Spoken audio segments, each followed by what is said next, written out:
Chers internautes, chers téléspectateurs, je vous salue. J'ai béni Dieu pour ce numéro de pain dominical qu'il vient de nous offrir. Bien aimé, je vous dis que ce n'était pas facile, mais nous sommes là pour vous servir. C'est moi, votre humble serviteur, Pasteur William Toumba. Je dirige l'église One Living Church International qui est à Dandenong. Nous sommes sur Foster Street, numéro 116, soute numéro 5. Mon numéro, c'est 0431 47 47 94. C'est pour ceux qui sont ici, qui veulent me contacter. Alors, aujourd'hui, j'ai amené un thème. Donc, la mort, la vie et la mort sont au pouvoir de la langue. Gloire au Seigneur. Nous allons lire Proverbe chapitre 18 et je lis le verset 21. La mort et la vie sont au pouvoir de la langue. Ça, c'est la première partie. Quiconque l'aime en mangera les fruits. Nous allons prier. Éternel Dieu Tout-Puissant, nous bénissons ton nom. Nous te rendons les actions de grâce. Manifeste-toi dans ta bonté pour ceux qui nous suivent à cet instant. Gloire soit rendue à toi. Au nom de Jésus-Christ, nous avons ainsi prié. Amen. Bien-aimés,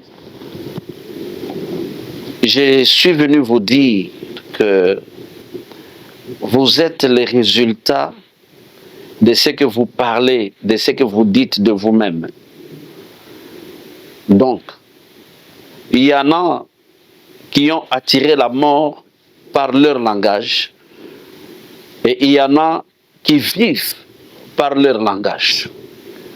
Alors, pour tout enfant de Dieu, il doit savoir que la mort et la vie sont au pouvoir de la langue. Ce qui fait que nous contrôlons nos paroles. Nous contrôlons ce que nous disons. Surtout quand on est en train de parler de soi, il faut faire attention. En tant qu'enfant de Dieu, il faut parler vraiment la parole de Dieu. Il arrive deux fois parce que, à cause de ce que nous sommes en train de traverser dans la vie, à cause de ce que nous sommes en train d'expérimenter, il arrive deux fois, nous commençons à parler négativement de nous-mêmes. De nous-mêmes, nous commençons à parler négativement. Il faut connaître que la parole a un grand pouvoir. La parole a un grand pouvoir. Il y a la maladie. Ok, une maladie s'est manifestée. Ok, vous allez chez le docteur. Quand vous arrivez chez le docteur, et le docteur diagnostique, et le docteur dit par exemple que non, voilà, vous souffrez de telle maladie ou telle autre, et vous n'allez plus vivre longtemps. Votre attitude, quand vous recevez ce message, et ce que vous dites après avoir reçu ce message, compte beaucoup. Pour nous, enfants de Dieu, la réalité ne nous conduit pas, mais plutôt la vérité nous conduit. C'est-à-dire, quand on te lance une nouvelle pareille, ce que tu dois dire, c'est parler la parole de Dieu sur vous. Par ces meurtrissures, je suis guéri. Et tu crois, tu parles, tu crois même que par ces meurtrissures, tu es guéri. Mais si tu commences seulement à rapporter les problèmes que tu as, oh voilà, ce problème me dérange, ce problème me trouble, ce problème me tue. Toi, tu crois que quand tu parles comme ça, c'est bien peut-être pour que les gens puissent sentir, peut-être avoir la pitié de toi et tout ça, mais un enfant de Dieu ne se comporte pas comme ça. Un enfant de Dieu ne marche pas comme ça. Un enfant de Dieu ne parle pas de cette manière. Un enfant de Dieu ne parle pas de cette manière. Écoutez,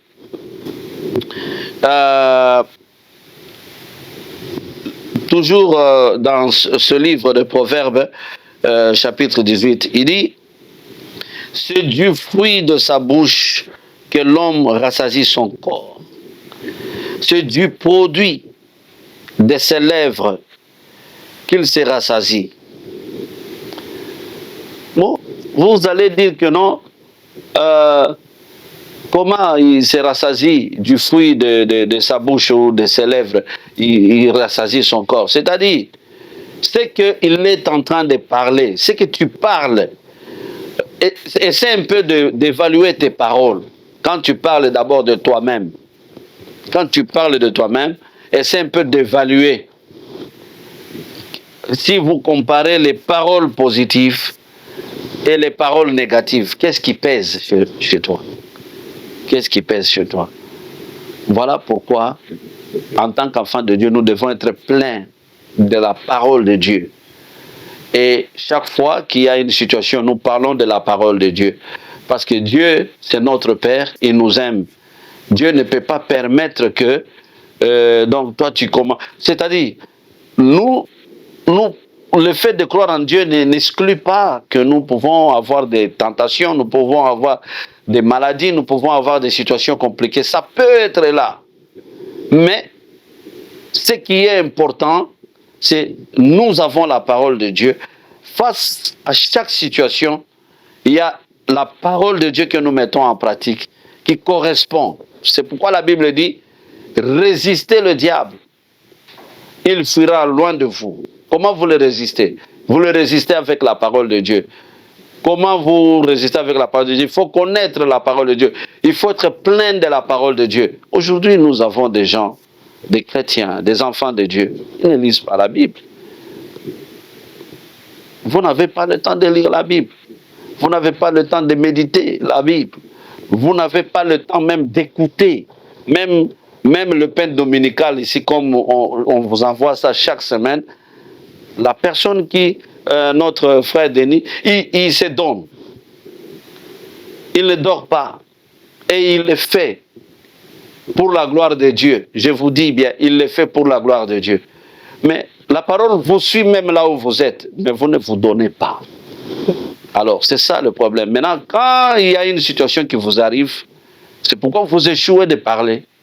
Parce qu'il faut parler la parole de Dieu. Dans chaque circonstance, dans chaque situation, il faut parler la parole de Dieu. Il faut marcher dans la parole de Dieu. Alors, quand vous parlez la parole de Dieu, vous allez réussir, vous allez être guéri, vous allez être restauré, vous allez être béni, parce que vous parlez la parole de Dieu. La mort et la vie sont au pouvoir de la langue, ta langue. Ça peut te causer la mort, ça peut te causer la vie, ça peut te donner la vie. Pour que ça te donne la vie, il faut que tu t'attaches à la vie. La parole de Dieu dit, voici, je mets devant toi la bénédiction, la malédiction, la vie, la mort. Mais toi, choisis la vie pour que tu vives. Où est la vie? La vie se trouve dans la parole de Dieu. Ça se trouve dans la parole de Dieu.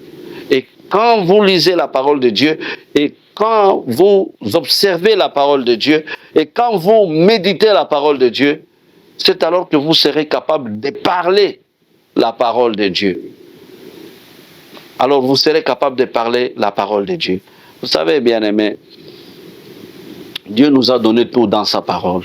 Il faut faire attention. Je vais lire peut-être le dernier verset ici, dans le livre de Marc. Vous allez voir ce que Jésus a fait. Marc chapitre 11. Hein. Marc chapitre 11. Oui, Marc chapitre 11. Écoutez, c'est que à partir du 14e verset,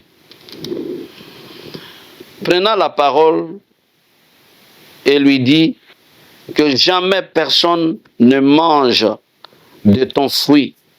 Et ses disciples l'entendirent. Ici, il a maudit le figuier, notre Seigneur. Il a parlé contre le figuier. Il y avait des feuillages, mais il n'y avait pas de fruits. Alors, quand il a parlé, rien ne s'est fait. Apparemment, du coup, rien ne s'est fait. Mais quelques jours, et un jour après, quand vous lisez le verset 20, le matin en passant, les disciples vinrent et virent le figuier sèche jusqu'aux racines. Pierre, se rappelant ce qui s'était passé, dit à Jésus, Rabbi, regarde le figuier que tu as maudit a séché. Jésus prit la parole et leur dit, ayez foi en Dieu. Je vous l'ai dit en vérité, si quelqu'un dit à cette montagne, ôte-toi de là et jette-toi dans la mer, et s'il ne doute point en son cœur, mais croit que ce qu'il a dit arrive, il le verra s'accomplir. Voilà. Jésus a maudit. Rien ne s'est fait immédiatement. Mais le jour suivant, quand il passe, ils ont observé que le figuier était séché jusqu'à la racine. Pierre a fait voir au Seigneur, mais regardez, le figuier que vous avez maudit. Il a dit, ayez foi en Dieu. Tout ce que vous allez dire, hein, c'est ce qu'il a dit. Je vous le dis en vérité, si quelqu'un dit à cette montagne, ôte-toi de là et jette-toi dans la mer, et s'il ne doute point à son cœur, mais croit que ce qu'il dit arrive, il le verra s'accomplir. Donc, le pouvoir de la parole. Il a maudit les figuiers. Tu peux aussi maudire la situation qui te dérange. Tu peux parler et tu peux attaquer la maladie. Tu peux attaquer tout ce que tu n'es pas content avec par la parole qu'on t'a donnée. Mais il faut t'attacher à la parole de Dieu. Le bien-aimé, vous qui me suivez, voilà. C'est une opportunité que nous sommes en train de vous donner si vous n'avez pas encore reçu le Seigneur, Jésus-Christ comme Sauveur et Seigneur. C'est une opportunité que nous vous donnons. Si vous ne l'avez pas encore reçu, voilà une opportunité. C'est simple. Si seulement vous dites, Seigneur Jésus, merci pour la parole que je viens d'entendre.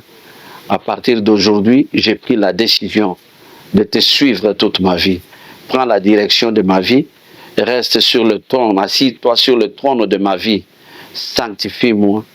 À partir d'aujourd'hui, je renonce aux œuvres du diable, les œuvres de la mort. C'est dans le nom glorieux de Jésus, j'ai ainsi prié. Du moment où tu as fait cette prière, sache que quelque chose s'est passé. Tu es devenu une nouvelle créature. Tu es devenu un enfant de Dieu. Et tu commences une marche et tu vas comprendre le mystère de la parole qui se trouve sur ta langue. Et pour tous les enfants de Dieu, pour tout le peuple de Dieu, ce n'est pas bien de parler négativement parce que vous traversez des moments compliqués, des moments difficiles, non. Il faut toujours avoir l'abondance de la parole, parce que la parole de Dieu dit que c'est dans l'abondance du cœur que la bouche parle. En tout cas, c'est ce que Dieu m'a mis à cœur de vous partager, que mon Dieu, le Seigneur, puisse vous bénir au nom de Jésus-Christ. Amen. E-News 24 TV. Toko toujours. Kande zalaka. Telola. Tika ba chaîne nyonso. A défaut.